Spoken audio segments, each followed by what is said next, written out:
ассалому алайкум тамошобинони азизу арҷманд. Нашри барномаи иттилоотии ахборро мустақиман аз телевизиони Тоҷикистон манзуратон мегардонад.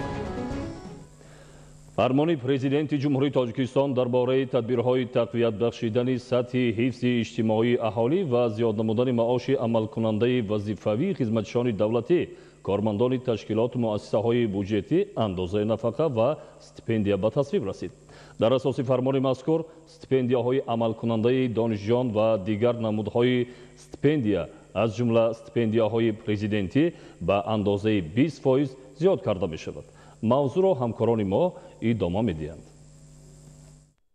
бо мақсади боз ҳам баланд бардоштани сатҳи зиндагии мардум, фармони президенти ҷумҳурии Тоҷикистон дар бораи тадбирҳои тақвият бахшидани сатҳи ҳифзи иҷтимоии аҳолӣ, зиёд намудани маоши амалкунандаи вазифавии хизматчиёни давлатӣ, кормандони ташкилотҳои буҷетӣ, андозаи нафақа ва стипендия ба тасвиб расид. тибқи он аз 1 январи соли 2022 маоши вазифавии хизматчиёни ҳарбӣ, кормандони мақомоти ҳифзи ҳуқуқ ба андозаи 25% ва дигар кормандони ин мақомот ба андозаи 20% баланд бардошта мешавад. ҳамзамон маоши вазифавии кормандони мақомоти ҳокимият ва идоракунии давлатӣ, муассисаҳои маориф, илм, фарҳанг, варзиш, тандурустӣ, муассисаҳои соҳаи ҳифзи иҷтимоӣ ва дигар ташкилотҳои буҷетӣ аз моҳи июли соли 2022 ба андозаи 20% зиёд карда мешавад. ин ғамхории навбатии раҳбарияти давлату ҳукумати мамлакат нисбат ба кормандони сохторҳои давлатӣ мебошад. иқдоми ахире ки аз тарафи раҳбарияти олии кишвар махсусан аз тарафи пешвои муаззами миллат гирифта шуд, ин баланд бардоштани маоши کارمندان ساحه فرهنگ و ساحه معارف در نیم ساله دوم سال جاری می باشد. این اقدام در این زمان یک اقدام قهرمانانه گوییم هم خطا نمی کنیم و زیاد نمودن 20% معاش ساحه بودجتی خصوصا فرهنگیان در این دوره از غمخواری های بی‌نظیر رهبریت عالی درک می دهد و ما فرهنگیان این غمخواری ها و این توجه و این دستگیری هایی که منتظم از طرف رهبریت عالی برای مانده می شود قدر میکنیم و کوشش میکنیم که باز هم در رشد فرهنگ ملی، در رشد صنعت ملی و در تیار و آماده نمودن متخصصانی که آینده این ساحه را به پیش میبرند و آینده به فرهنگ و صنعت ملی کشور خدمت میکنند، سهم ارزنده خود را بیشتر میگذاریم. همزمان استیپندیاهای عملکننده دانشجویان و دیگر نمودهای استیپندیا از جمله استیپندیاهای پرزیدنتی به اندازه 20% زیاد کرده می شود. در زمینه رشد اقتصاد ملی معاش کارمندان ساحه‌های بودجتی، استیپندیا و نفقه تدریجاً بلند برداشته می شود. این غمخواری متخصصان و کارمندان ساحه‌های گوناگون را برای اجرای بیچون و چرای وظیفه‌های خدمتی هوسمند می‌گرداند. дар асоси фармони президенти ҷумҳурии Тоҷикистон муҳтарам Эмомалӣ Раҳмон ба мақсади баландбардоштани сатҳи некуаҳволӣ ва таъмини ҳифзи иҷтимоии аҳолӣ аз 1 январи соли 2022 маоши амалкунандаи вазифавии хизматчиёни ҳарбӣ ва кормандони мақомоти ҳифзи ҳуқуқ ба андозаи 25% ва дигар кормандони ин мақомот 20% боло бардошта шуд. шарҳи бештари мавзӯъ дар гузориши ҳамкорони мо. ҳукумати ҷумҳурии Тоҷикистон бо мақсади баландбардоштани сатҳи некуаҳволӣ ва тақвият бахшидани сатҳи ҳифзи иҷтимоии аҳолӣ ҳамасола ба зиёд намудани маоши амалкунандаи вазифавии хизматчиёни давлатӣ, кормандони ташкилотҳои буҷетӣ, андозаи нафақа ва стипендия таваҷҷӯҳи махсус равона менамояд.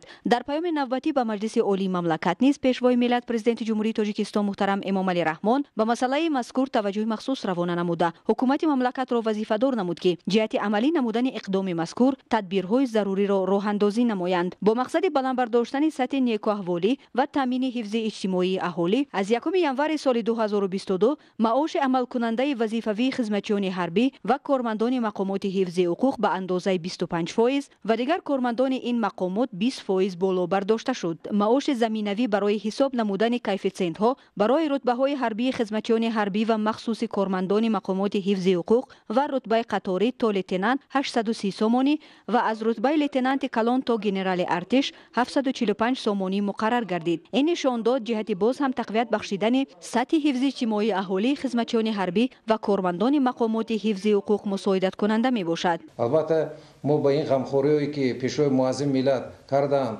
миннатдорӣ самимонӣ расонда ва кормандони мақомоти корҳои дохилиро вогузор мекунад ки моро албатта барои пешравии ҷомеа, барои сулҳу субот, таъмини бехатарии шаҳрвандон ва барои амнияти шаҳрвандон саҳми арзандии хешро гузорем. агар дар 3 соли охир баландшавӣ музди меҳнати кормандони мақомоти ҳуқуқро муқоиса намоем, соли 2019 10% ва дар соли 2022 25%, яъне 35% музди меҳнати кормандони мақомоти ҳуқуқ баланд шуда барои беҳтар намуди шароити зисти оила ва барои беҳбудии пешрафти ҳар як корманди мақомот мусоидат менамояд. аз рӯи иттилои кормандони раёсати вазорати корҳои дохила дар вилояти мухтори кӯҳистони Бадахшон давоми 3 соли охир маоши кормандони мақомоти ҳифзи ҳуқуқ ба андозаи 35% баланд гардид ки ба беҳбудии сатҳу сифати фаъолияти кории кормандони ин ниҳоди давлатӣ заминаи воқеӣ мегузорад.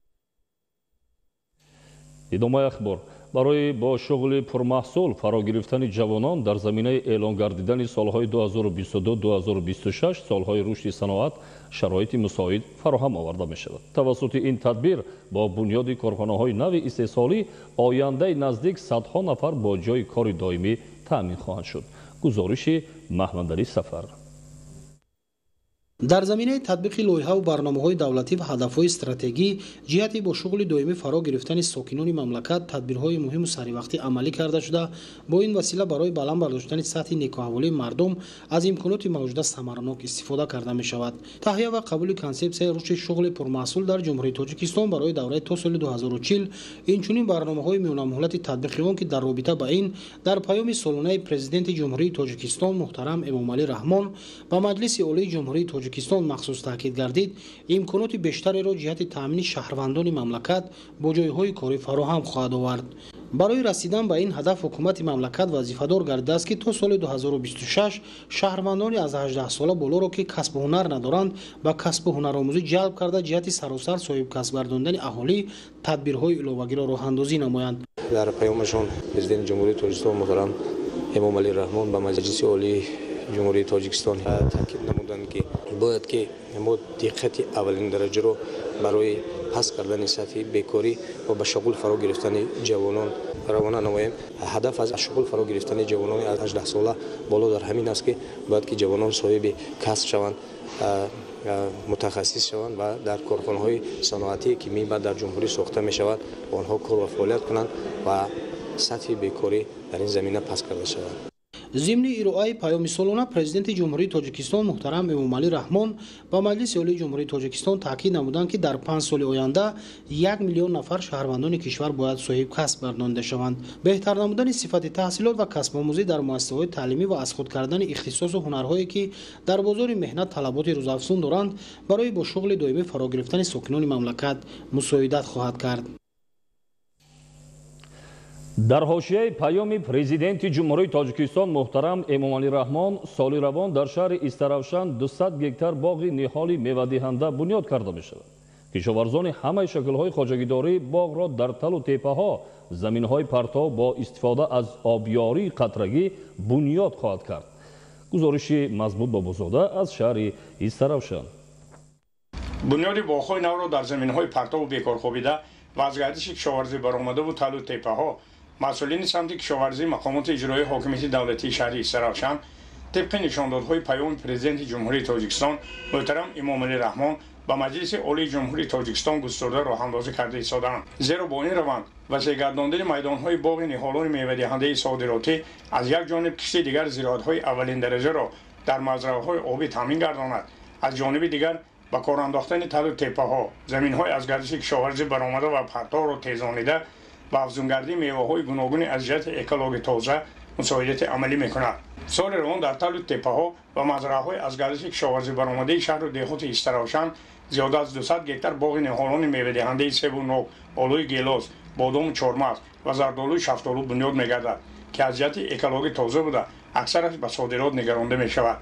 дар ин самт кишовардони саҳмдорони хоҷагиҳои деҳқонӣ ҷамоатҳои деҳоти Зарҳалол, Нофарож, Қалачаи Калон, Сабристон ва Ниҷонӣ талу теппаҳои ҳудуди маҳалро аз ҳоло ба бунёди боғи нав омода карда истоданд. масъулини соҳибкорона ҷамъияти дорои маҳсулоти маҳдуди муат дар ин бобат масъулияти бештар дошта аз заминҳои партову аз гардиши кишоварзӣ баромадаи мавзеи зарнисори ҷамоати деҳоти зарҳалол 150 гектар интихобу ба бунёди боғи нави ниҳоли бодом ва офтобпараст шурӯъ намуданд. ниҳолони бодом аз ҷумҳурии эрон дастрас гардида нисбати дигар дарахтон дертар гул карда мева мебандад ки ба шароити истаравшан хеле мусоид буда меваи содиротӣ шуморида мешавад. тухми офтобпараст бошад аз иёлоти муттаҳидаи амрико харидорӣ карда хеле серҳосил ва ба камоби мутобиқ гардонда шудааст. майдони боғи наву кишти офтобпараст ба таври қатрагӣ обёрӣ карда мешавад ки амришавии нишондоди дар паёми президенти ҷумҳурии тоҷикистон муҳтарам эмомалӣ раҳмон ба маҷлиси олии ҷумҳурии тоҷикистон ироа гардидаро бозгӯ аст. моҳон ба ҳамин 145 гектар замина ба мо чӣ карда додаган вобаста карда додагӣ мо дар ҳамин заминҳо имсол аз 6-10 гектар бодом сар мекунем ва як 30-40 гектар офтобпараст мекунем. ҳамаи инҳо бо роҳи қатрагӣ, барои он ки заминҳои инҷо об бо роҳи оддӣ дода намешавад. барои ҳам кам масраф кардани об ва барои шароити ҳаминҷо мутобиқ меояд. барои ҳамин бояд дар инҷо обёриҳои қатрагиро ба пеш мебарем. асоси бунёди боғи навро интихоби ниҳолҳо ташкил медиҳад. кишоварзони саҳмдорони хоҷигоҳи деҳқонии шаҳри Исаравшан пеш аз ташкили боғи нав ниҳолони дорои сертификат ва хусифату ба шароити маҳал мутобиқро интихоб менамоянд. аз ин рӯ кишоварзон ҷиҳати харидории ниҳолҳо бештар ба боғпарварони хоҷигаҳои ҷамоати деҳоти Сабристон ки шуғли асосияшон ниҳолпарварӣ маҳсуб меёбад муроҷиат мекунанд. дар ярмарка фурӯши ниҳолҳои мевадиҳандаи содиротӣ ки имрӯз бо иштироки масъулини мақомоти иҷроии ҳокимияти давлатии вилояти Суғду шаҳри Исаравшан доир гардид, намудҳои мухталифи ниҳолҳои мевадиҳандаи содиротӣ ва ороиши соҳафкан ба маъраз гузошта шуд.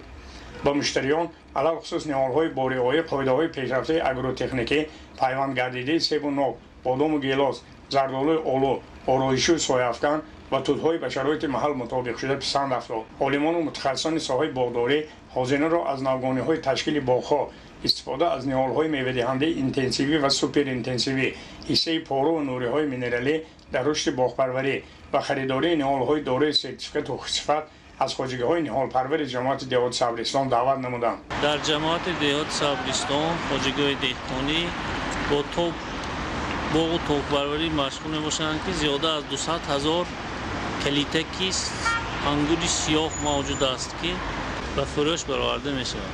дар мазраъҳои партову бекорхобида аз гардиши кишоварзӣ баромадаву талу теппаҳо бунёд намудани боғи ниҳолони мевадиҳандаи содиротӣ ва шинондани ниҳолҳои ороишиву соҳафкан ҳамзамон бунёди тутзорҳо дар шаҳри Исаравшан ба ҳукми анъана даромадааст.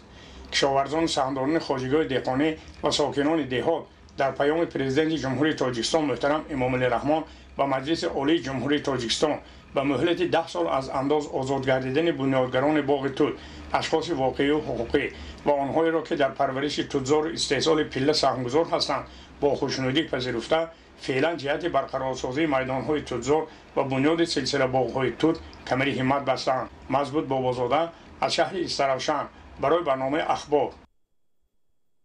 барномаи ахборро идома медиҳем. дар ноҳияи Нуробод олимпиадаи хонандагон баргузор гардид. дар даври ноҳиявии олимпиада аз рӯи 11 фанни таълимӣ 755 нафар хонанда ширкат намуда 188 нафар ба даври минтақавӣ рохат гирифтанд. гузориши Дигули Маҳмуд аз ноҳияи Нуробод.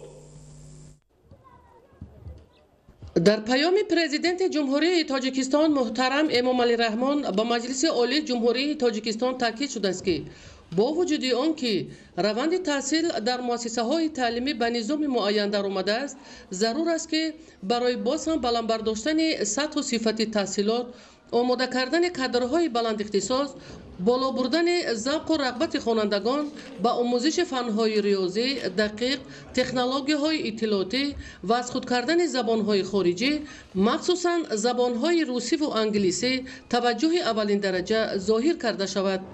ин аст ки нақши олимпиада ва озмунҳои фаннӣ барои сайқал додани савияи дониш, боло бурдани завқу рағбати хонандагон дар омӯзиши фанҳои гуногун саҳми арзанда дорад. даври ноҳиявии олимпиадаи хонандагони ноҳияи нуробод бо иштироки 755 нафар ғолибони даври мактабӣ дар бинои муассисаи таълимии рақами 14 ба номи Асадулло Ғуломов баргузор гардид. ҳайати ҳакамон аз ҳисоби омӯзгорони соҳибихтисосу таҷрибадор аз рӯи шартҳои пешбинишуда натиҷаи маҳорату малакаи хонандагонро аз рӯи фанҳои таълимӣ баҳогузорӣ карда ғолибонро ба даври олимпиадаи минтақавӣ муайян карданд.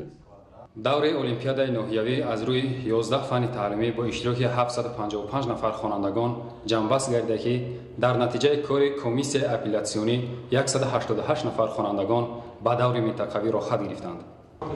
шумораи иштирокчиён дар олимпиадаи фанӣ аз 84 муассисаи таълимӣ аз ҳисоби хонандагони соҳибистеъдоду болаёқат назар ба соли гузашта 47 нафар зиёд буданд. ба гуфти омӯзгорони соҳибтаҷриба солҳои охир шавқу рағбати хонандагон ба омӯзиши фанҳои забони давлатӣ, забонҳои хориҷӣ, риёзӣ ва китобхонӣ қариб дар ҳамаи муассисаҳои таълимии ноҳияи Нуробод назар ба солҳои пеш хеле ҳам беҳтар шуда, онҳо дар озмунҳои фанӣ фаъолона ширкат намуда, шумораи зиёди онҳо ба даври олимпиадаи минтақавӣ рохат гирифтанд. дар олимпиадаи фани хонандагони синфҳои 5 то 11 аз муассисаи таҳсилоти миёнаи умумии рақами 14 ба номи Асадулло Ғуломов 90 нафар хонанда иштирок доранд. аз ҷумла дар даври мактабӣ бо натиҷаи хуб ҷамъбаст гардиданд. 40 нафар ба даври минтақавӣ рохат гирифтанд. ҷамъбасти даври ноҳиявии олимпиада аз рӯи 11 фани таълимӣ дар ноҳияи Нуробод нишон дод ки шумораи хонандагони болаёқату соҳибистеъдод зиёд буда, фақат омӯзгорону волидонро зарур аст ки баҳри сайқал додани донишу малакаи онҳо боз ҳам кӯмаки амалӣ расонанд, то онҳо дар оянда соҳиби донишҳои замонавӣ шаванд. Идигули Маҳмуд, Додарҷони Мирзозода, барои барномаи ахбор аз ноҳияи Нуробод. тамошобинони азизу арҷманд, дар ҳамин ҷо барномаи иттилоотии ахбор хотима меёбад. тансиҳату хонобод бошед.